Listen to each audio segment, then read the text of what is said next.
ल बिला हान्ने कार्यक्रम छ यो तिमीलाको बिला हान्ने कार्यक्रम छ बिला हान्ने काइँली हो आज तिमीलो अघाउन्जी खाइयो धेरै वर्षपछि यो तिमीलो भन्ने अथाह सानो हुँदा धेरै खाइएको फल हो एकदमै मिठो छ आज चिउरी खान आएको शनिबारको दिनमा दिदीबहिनीहरूसँग आज निकै रमाइलो भयो भिरा पनि अलिक हल्का हल्का खाइयो लौराल झारेर रुख चढ्न सकेन यो तिमीलो भन्छौँ हामी यसलाई यो फिग टाइपको जस्तो फल हुन्छ रातो रातो पाक्छ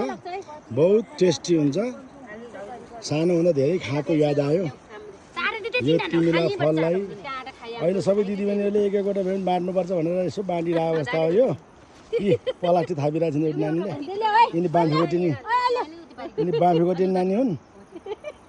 तल मौसमकी आमाले त्यो बोतल थापे छिन् सुवर्णले अलि राम्रो खान्छु भन्ने कुरो छ